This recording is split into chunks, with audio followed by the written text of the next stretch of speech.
again repeat what I said quickly about this whole system that God created, supposedly.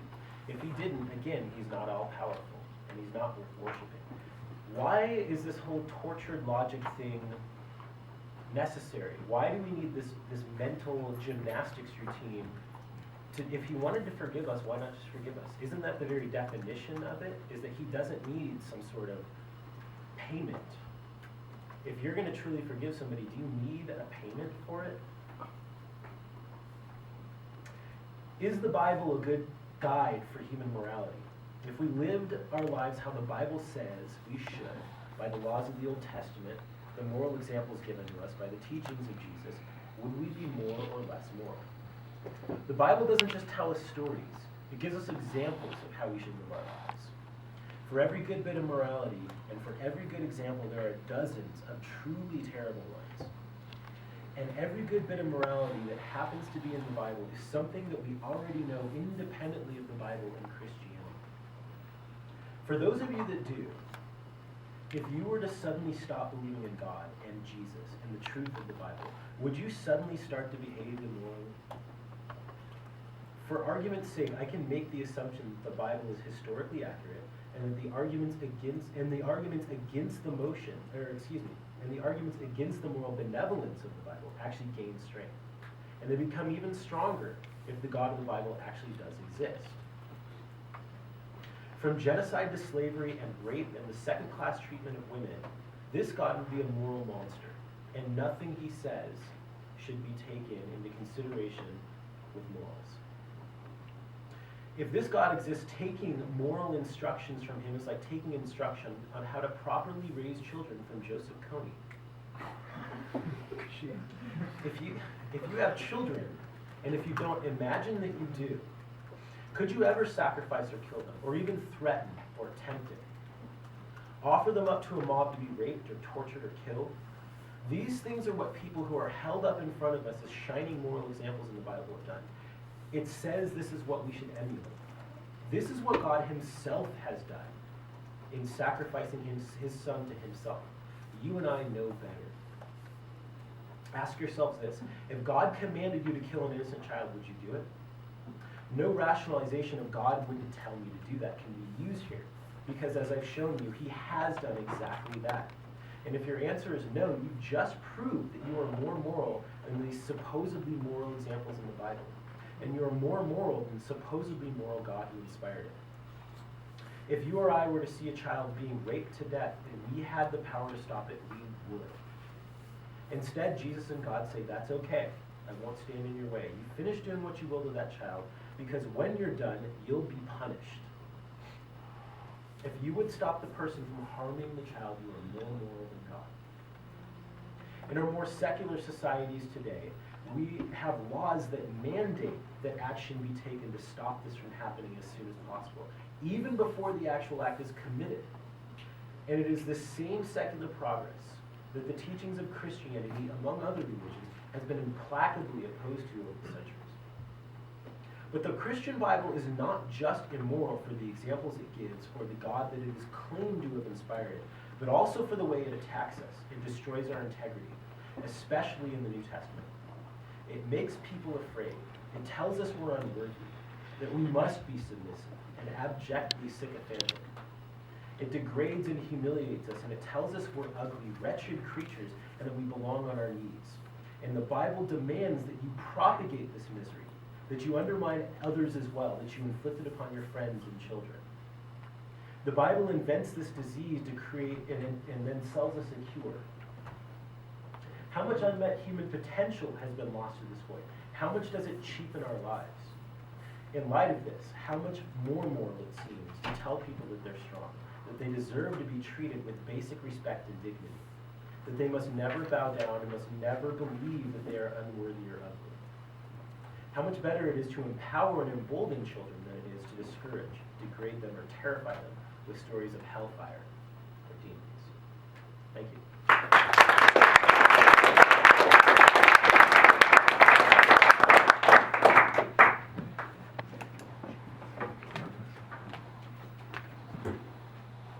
Alright, this is Chan, now it's for Q&A. If you have any questions, please direct them us, tell who they're for, and then we'll give them 2 minutes to respond to your question. Yes. Yeah, you in the green chair. Okay, I had a question for Brother Jay. Okay. There was a distinction between moral law and civil law, and you mentioned that moral law is based on, you said, a reflection of God's character. Is that right? Correct. So the standard of what your moral law is actual God's eternal character. And would you say part of the moral law is the parts that are unchanging, like the 10 Commandments, like do not kill, things like that, right? Well, I made a distinction on the 4th commandment, the Sabbath. The 7th-day Sabbath is not carried over into the New Testament. But the other ones are, like The other 9 kill. would be. So he brought up the example of 2 Kings, where Elijah was going up the mountain, and then the 42 children made fun of his baldness, and then God sent an angel they sent 42 bears to maul and kill 42 children for making fun of somebody's bald head. So it's like your standard is God's nature, but God is willing to kill these 42 children for making fun of baldness. So it seems like that's just a contradiction in, if that's a moral law. Yeah, then you do of not course, kill. first of all, it's thou shalt not murder. Murder is unjustifiable homicide. And so the Bible does have capital punishment in it. Whosoever sheds man's blood, by man shall his blood be shed, for in the image of God created he man. Now God doesn't murder, but God gives life, and God has the right to take it away. Ultimately, we're not the giver of life. That is Almighty God. Now, they were making fun of him as baldness, but really what they were doing was mocking God's prophet. And God's prophet spoke for God. And to say these are little children, the King James does say that, but I regard a lot of you as little children. I'm an old man, 71 years old. You seem like children to me. So it's according to what your perspective is. Most translations translate that as young men, and they were mockers. And so I will say this.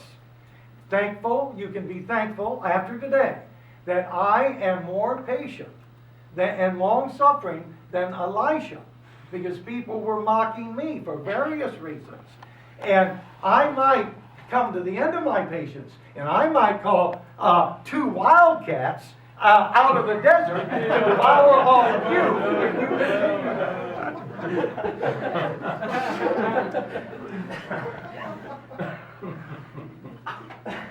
Alright, did you have it? I'm just going to say I can't understand what context it could ever be okay to kill people for saying something, for mocking. It doesn't matter if they're children or adults. God sends 2 bears and actually, sorry, it says 2 she-bears to maul 42 children. I can't understand what context under which that could ever be morally acceptable. But I guess my objection was, Brother Jed's claim is that the moral law is based on, it's a reflection of God's character. Right. Wait. We get that. It's just I'm just making a comment on his response. That's all. Well, that's all right. Okay. Let's go through. All right, so we've been talking about the Bible and its application to contemporary society. We've also been talking about morality and the law. I think you guys are all aware of SB 1060 that just passed in Arizona State University. That's where we are. So this is applicable to all of us. This piece of legislation allows business owners to refuse service to those who do not believe in their beliefs, such as homosexuality. I thought we should love our neighbor like we love ourselves. How should our state react to a bill that clearly violates your own belief? Well, I'm a strong believer in free markets and private property. If someone doesn't want to serve me because I'm a Christian, and I might go in there and start preaching to people, I respect their right not to serve me. I think they should. One might argue it's unethical not to serve a particular group of people. But the question is, should this be enforced by civil law? the law was already passed.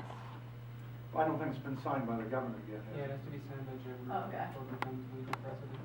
And And even then, it looks has to like go it's through not the- gonna be signed. It has to go through the central government, it has to go to the Supreme Court, and the Supreme Court isn't gonna pass it, so you have nothing to worry about.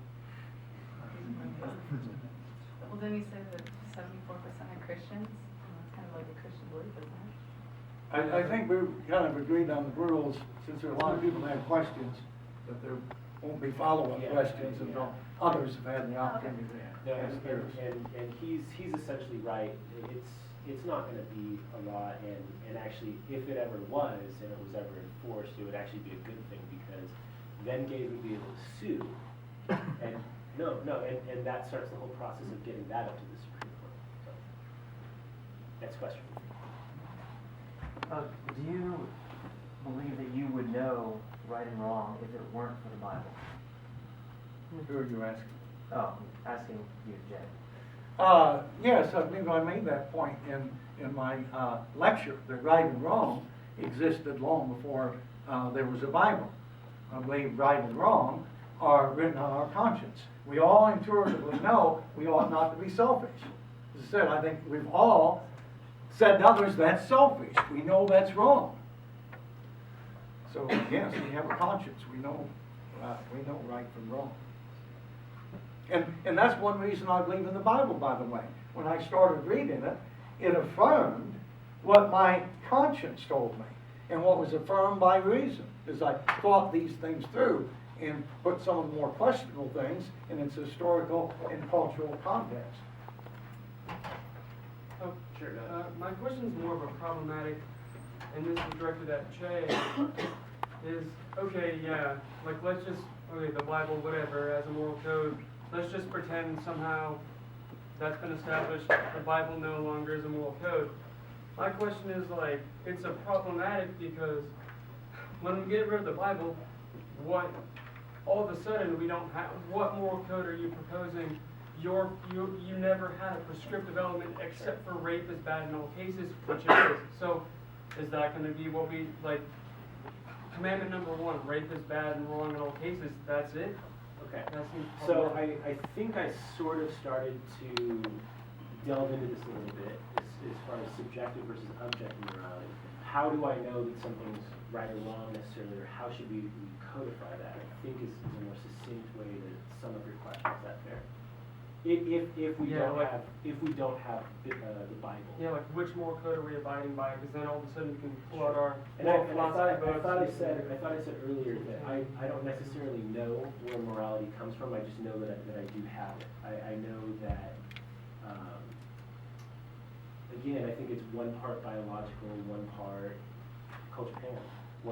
One part cultural. And again, the big thing is empathy. But I think that the corollary to your question would be, if you didn't have the Bible, and I'm assuming that you may be a Christian, if you didn't have the Bible, are you telling me that you would go and rape and murder and kill in the streets? Because I'm telling you I don't have that, and I'm not doing that. So if that's actually what the corollary of your question is, I have no interest in trying to convince you that the Bible isn't a good moral code.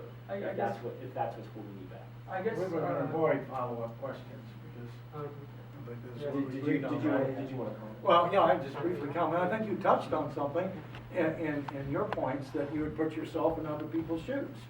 And how would I respond in a certain circumstance? Which is a Christian principle. The golden rule. Do unto others as you would have them do unto you. And I think that answers most moral and ethical questions. I think we do have to have a standard. By the standards of Nazism, we could say that Hitler was moral. He was a good Nazi, but I think most of us would agree that Nazism is bad. So I think we need another standard than just men's opinions. Very quickly, the Golden Rule was preached by Confucius long before Christ. But here's a question. Does a standardized or definitive method of correct biblical interpretation exist? And if not, how does one determine which biblical stories are meant as allegory and which are meant to be read as fact? Is it then up to the individual if no such standard exists? Well, I believe I addressed that. Again, there's the church to consider, apostles, prophets, pastors, teachers. Which church Uh, though? Which church? Like, who has My to- church, of course. Which church? Well, which church? No, is but it? I'm being facetious, but we need to get a consensus of what biblical scholars say. Ultimately, you have to make your own decision for which you will be accountable to God someday. And you need to see, I believe, like the story of Abraham that I touched on, I believe it is historical. We're to take it literally, but not strictly literally. It also has allegorical meaning. And that's with most of the stories of the Bible. See, the Old Testament is in the New Testament revealed. And the New Testament is the Old Testament revealed. As I said, Abraham represents God the Father. Isaac represents God the Son, who was willing to be sacrificed. The ram in the bush represents or symbolizes the substitute sufferings of Christ. So you have to do a lot of study to be able to figure this out. Sometimes it's not quite so clear. So we have to do the best we can in the light of reason, in the light of conscience, in the light of common sense, in the light of the traditions. I just want to comment. I think that the answer to your question, therefore, is no. So, yeah. That was the gist of my question, I think. All right, so this is to Brother Jeb. I mean, this debate is about the Bible and whether or not it's a good source of morality, and obviously you're very familiar and aware with the Bible. The Bible, though, isn't the only source or any other book or literature that's been written about how man should live. There's like countless others, both classical and modern. So in comparison to those, what makes the Bible the best source, not on its own merits, but better than anything else that's ever been written, as far as how humans should live their life? Well, now, my books have not yet been canonized. But maybe in 100 years, people look back, yes, that Brother Jed, I believe he was. Maybe we ought to put his books in the Bible. To be serious. Say your question again. So for example, Confucius wrote many different texts and everything about how society should set itself up, how morality should be made, and that's just one example. There's countless other texts. I don't know that Confucius claimed to be inspired by God.